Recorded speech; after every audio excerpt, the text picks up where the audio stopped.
प्रथम स्कंद चतुर्थ अध्याय। वेद पुराण रचि व्यास चित्ते नोहिले परितोष चतुर्थ अध्यायर चरित जहु प्रकाश भागवत। एमंत भागवत वाणी सुत मुनि मुखु शुणी मुनि मध्य कुलवृद्ध सौनक नामे धर्मसुध सर्व मुनि अवधाने पुछन्ति मधुर वचने। सौनक उवाच हे सुत तुम्भे महीधर बकता जन मध्यवर जाह्नवी तटे राजा आगे सुकजा कहिले सरागे से कथा कह आंभ आग तुम्भे जे अट महाभाग ए भागवत शास्त्र केवे व्यास रचिले केउ जुगे काहार बोले काहीं बसी कि भाव कि हेतु उद्देशी सुकजे ताहांक कुमर समदरसी निर्विकार एकांत मति रात्र दिने कृष्ण महिमा जार मने निर्माया मूढ़ता प्रीतति लक्षी न पारे केही गति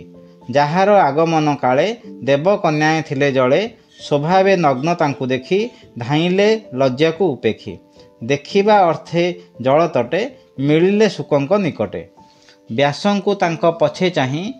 जले पशिले बेगे जाई स्वभावे से सुर युवती जानती सर्वप्राणी गति देखी कन्यांक मूढ़ गति चंचल व्यासंकर मति पुणी क्षणके पाई शांति कन्यांकु चाही पचारती अइल मोर पुत्र चाही किंपा पशिर जले जाई एकिश तुम्भर व्यवहार शेषुक मोहर कुमर तरुण बयस ताहार एवृद्ध शरीर मोहर व्यास वचने नारीगणे तक्षणे नमिले चरणे बोलंती व्यासमुख चाही संसार तांकर हृदय नाही स्त्री पुरुष न जानती समस्त एक भाव चिंती तुम्भे जे बोल आंभ वृद्ध विषय रे से अछि सध एघेनी होइलु अंतर आंभर दोष क्षमा कर एमंत गले नारीगणे सुख रहिले सेहि बने से सुख मनि किसे कार्ये प्रवेश कले कुरु राज्ये जड़ उन्मत्त प्राय होई ताहांकु केही न जाणई केमंते परीक्षित मेले मिलिले जाह्नवीर कूले तही अनेक मुनि मध्ये एभागवत रसस्वादे प्रजांक द्वारे सायंकाले जेनित्य भिक्षा अर्थ मिले गोहद्र मात्र द्वार रही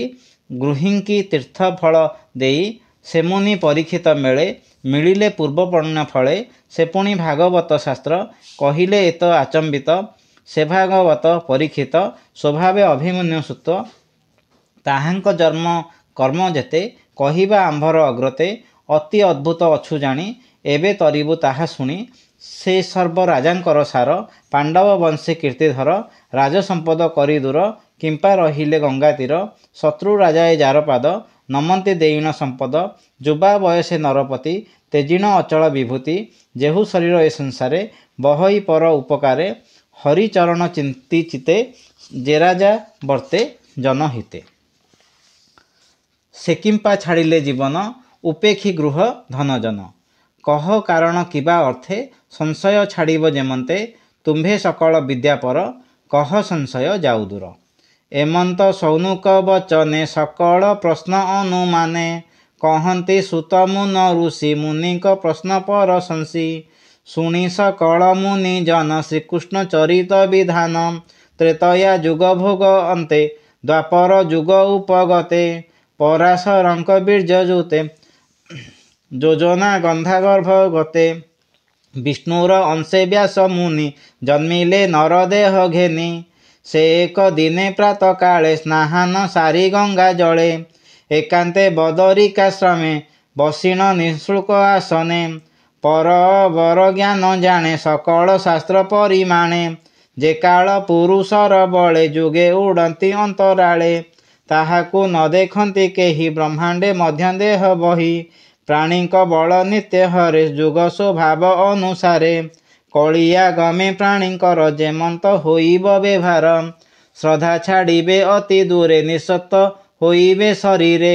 बुद्धि होइब लोभ बस लोके होइबे अल्पायुष दुर्भग होइबे सकाळे ए जानिले जोग बळे ब्राह्मण आदि चारि बन्ने काल बंचिबे जेउ धर्मे वेद उचित शुद्ध कर्म आश्रमे भिन्न भिन्न धर्म जीवर सुधे अर्थ करी जेमंत विष्णु माया तरी धर्म साधिबे यज्ञ मते एमंत भाड़ी मुनि चिते वेद को कले चारि खंड मध्य भी आई कर्म कांड रुक जजु साम अथर्व ए रूपे करी भिन्न भाव पंचम वेद इतिहास कले पुराण अष्टादश पैल मुनि की आणिले प्रथम वेद पढ़ाइले जैमिनी देले साम जजुषे वैशापयनम अंगिरा मुनि अथर्वणे मो पिता रोमहर क्षणे पुराण अष्टादश देले एमंत कर्म संपादिले से शिष्य विचारी निश्चले वेद वृक्ष को जोग बळे अनेक शाखा भी आइले शिष्य प्रशिष्य शिखाइले अल्प बुद्धि नर जेते वेद न घेनी दृढ़ चिते तेणु ए वेद भाग कले जे जहा मति अनुसारे त्रिशूद्र जन ए जगते योग्य नुहति वेद पथे ताहांक निस्तारण अर्थे उपाय चिंतित याचिते बुद्धिमंदरे वेद मंथि भारत पदबंधे गुंथि वेद उधारी सार अर्थे सृजिले पुराण भारतम प्राणी को निस्तारिबा अर्थे ए रूपे सृजि वेद मते कले हैं सर्वधर्म जेते तोषण हिले हृदगते आश्रम सरस्वती कूले मन जे न रहे निश्चले जोगे न पारिचित धरी चंचल एमंत विचारी अति कठोर वेद अग्नि पूजी गुरुक आज्ञा मानी कर्मर नाश नाही तेणे मु जहा करिछि निर्माणे जेउ भारत वेद सारे कलि स्त्री शूद्र तारिबारे तेबे निर्मल नोहे मन चिंता अनले छन छन एमन धरिबी के मनते निश्चल करी ज्ञान पथे जेते चिंतिली वेद धर्म विचारे शेतभा माया भ्रम ए माया तुटई जेमंत श्रीकृष्ण भक्ति जोग पथे कहिबी भागवत धर्म जेणे न लागे भव भ्रम एमंत हृदय विचारी मन को न पारती धरी एमंत समय नारद आसंते शुभे बीणा नाद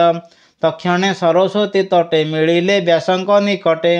नारद आगमन देखी तक्षणे आसन उपेखी केते हैं दूरे आग सारी नारद करे कर धरी बसाई उत्तम आसने पूजिले अतिथि विधाने से व्यास नारदंक पादे सुजने प्रणाम आनंदे जार चिंतने पापनाश नमोहि जगन्नाथ दास इति श्रीमद्भागवत महापुराण परमहंस्यां संहितां प्रथम स्कंदे नैमिषारण्य उपाख्याने नारद आगमनं नाम चतुर्थ अध्यायः समाप्तः।